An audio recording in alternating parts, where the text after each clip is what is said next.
What's going on, guys? It's Chad. Real quick, I want to thank all you guys that have been subscribing recently over the past few days. Caldera and everything coming out. People coming from the trending and things like that. Thank you. So yesterday, Sledgehammer ended up releasing a fix that ended up fixing the M1 Garand and the STG. I basically sat around and waited all day because they came out with this update like sometime in like the early afternoon or something, and it didn't work for me. There were some people that got the update and then immediately everything was just working for them. And then there were other people that still at this point are, I'm hearing that it still hasn't worked for them, but they made it so you could actually end up finishing out the first two challenges for the M1 Garand and the STG. Generally speaking, these two challenges right here were the ones that were broken. They just were not tracking because they were over in Warzone and it was doing something weird. The thing is, they ended up missing the other challenges that are also broken on here. The multi-kills are still not tracking, and the long-range kills are still not tracking, and also the 10 attachment kills are still not tracking. It's locked at 100, it's locked at 30, I believe, and it's also locked at 30 for the long shots as well. So we're gonna have to sit around and wait for another patch to come out for this fix. I don't know if there's other ones that are also fixed. I've been hearing from other people that they're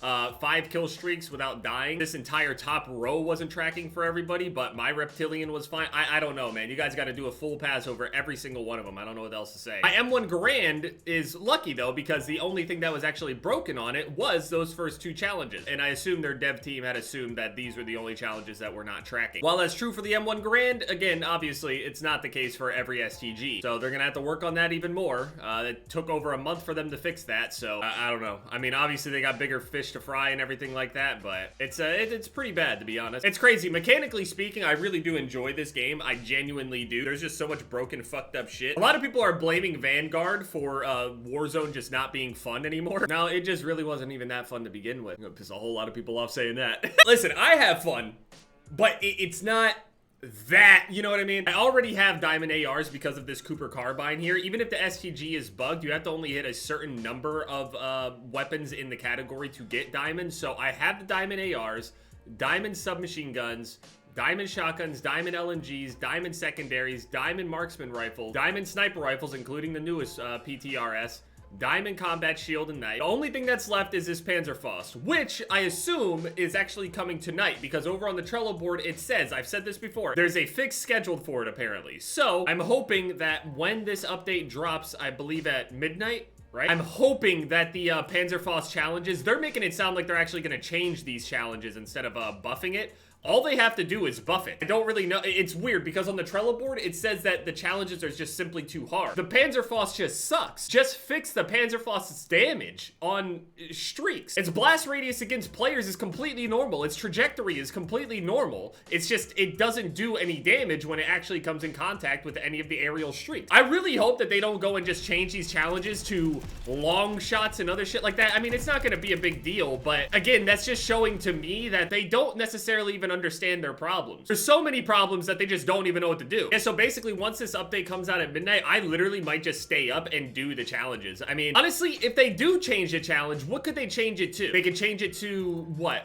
Like the MK11 launcher thing? What was theirs? Double kills and triple kills. I mean, it could be that, and literally I'll just go in the hardcore ship house and just over and over and over again. I don't give a fuck. Or anywhere in hardcore, to be honest. I don't know if they're gonna do a playlist update right at midnight. I'm gonna hope that hardcore shoot house will be there. If they do change it, I have a feeling they're gonna give it the MK11 launchers challenges, which at the end, instead of shooting down aerial streaks, it should be doubles and triple kills, and that shouldn't take too long. I mean, honestly, I think the triple kills will be a bit faster than shooting down the streaks, because with triple kills, I have potential to actually do something at every moment in the game to go and get a triple, whereas the other challenge, I have to literally sit around and depend on them to actually call in streaks. Either way, I mean, I think drop zone is coming too, so I could, even if they don't change the challenge and they just buff it and fix it the proper way, that's in my opinion the proper way to do it. Just fix its damage. There's something wrong with it, the way that it applies its damage to the streaks. Oh yeah, they apparently unlocked the other operator guy too. So randomly in the middle of the night, I think it was actually like around midnight or something, people are running some programs to be able to actually see like what drivers are running and stuff like that currently or something. So now apparently Warzone actually has Ricochet in North America. They initially started in like Asia Pacific or whatever it was, and then we had no idea how long it was gonna actually take to roll out to the rest of the world. I don't know if it's over in Europe or anything yet. I have no idea. But in North America, from what I know, it's actually active now. So apparently cheaters are all like crying over their like forums and all sorts of other shit. Other ones are like, I don't care how badly they treat me and try to stop me. I don't care if I have to pay $100 for it. I will keep cheating till the ends of the earth. It's mental illness. You literally go to fucking therapy. This is no joke. Actually go to, look at me. Go to therapy. Seek help. There's no shame. What's more shameful is doubling down on this brain it's not based. You're incapable of learning. Oh, you just stood there. Okay, instead of capping the nearly capped flag behind him, he just stands there and prioritizes the shotgun kill instead. It's crazy how I could just keep throwing this there and it doesn't. I mean, look at this incendiary grenade. This thing, it's so OP. Requise joined the game.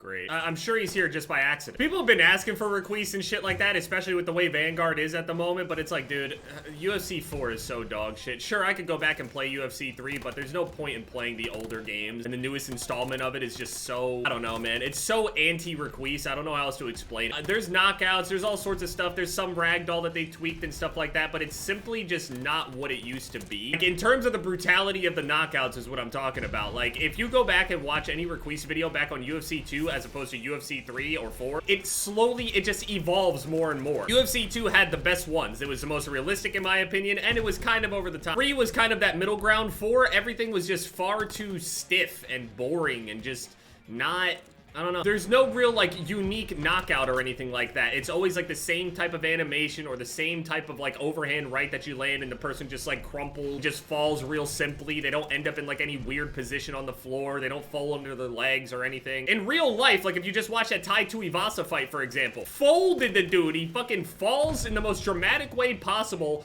folds over his leg. Looks like his ankle just broke. Like that's the type of knockout that I'm trying to get when I'm playing UFC shit. I'm gonna sit there and play through his boring ass campaign where it's like super repetitive and purposefully slowed down progression in between fights for your fight camps. All of that extra time to build an entire series that literally doesn't have good knockouts on a character that's based on knockouts. There's no point. I talked about this shit when UFC 4 came out. I was so excited for the game and then just let down. That and I can't do Requise every single day. There's no shot. That shit is exhausting to do all the time. I've never been this close to the end of a camo challenge, and I've also never waited this long for a camo to get fixed, I feel like. Is that true, or is it just like recency bias where I'm like thinking that this is that annoying? Like the camo challenges and shit like that, that doesn't necessarily make the game any worse. It's just, it kind of just shows like the priorities and stuff. I don't know. I know people are getting laid off and shit like that too with a lot of the devs and things, so shit. I mean, it's dog shit. Surprise, surprise. Like even if you just barely touch it and it manages to just not kill you somehow, your character permanently stays on fire. Even if you're not taking any damage, your character just stays on fire and it makes it really easy to see. I mean, maybe people will hesitate when they see a flaming dude just straight up fly around the corner at them, but I don't know. Like, look, my character's on fire right now and I'm not dying. You just stay permanently on. Oh. I was gonna say, the kill cam's even on fire. I hear console's like super bad. I mean, expected, but it would also be expected for them to sell a $60 game that's actually working. Oh, sorry, it's like $40. See, people are thinking like this would be the worst year of all time for Call of Duty. No, no, no, no. See, you guys, a lot of you dudes literally quit Call of Duty as a series.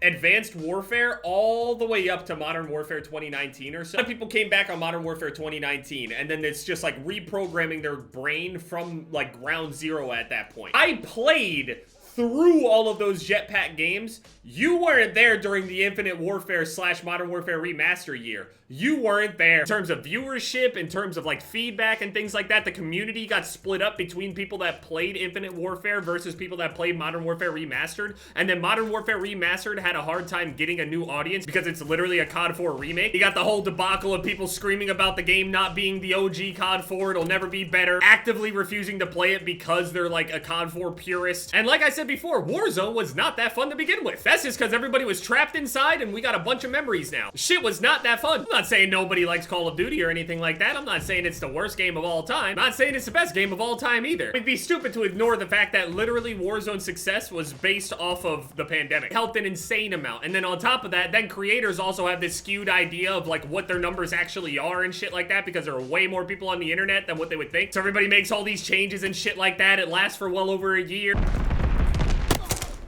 I wish my character would slide. Stop! Stop crouching! Slide! Why is it that I have to reconnect to online services when I back out of a game and just want to look at my weapons? Why can't I just, like, move through the menu faster? What is wrong? Give me the fucking camo! After this, I don't know what my purpose is. I don't know. Middleweight bout between Jared Cannonier and Derek Brunson is being rescheduled for UFC 271 in February. Indigestion. Vanguard's gonna be free from the 16th to the 21st. I wouldn't be surprised if they extended that shit till the end of the year. Apparently in the store there was like a leak for some Attack on Titan shit. Apparently we're supposed to be getting Levi somehow. That seems incredibly weird. Is he literally gonna be like Levi, like actually animate? Like when we look at Fortnite, for example, right? And you can see like the stylistic art difference between the characters on Unreal Engine versus how Naruto and all those other characters are like displayed. Is it going to be the same thing on this game, or are you going to try to make like Levi more realistic looking? I'm really worried. It's very, it sounds strange. I don't know. Obviously, he's not using like his advanced movement gear and shit like that, but like, what a strange universe for this character to be in. We'll see, I guess. I really hope this fix at midnight fixes a Panzerfaust. If it doesn't, I might just have a campaign playthrough for you guys.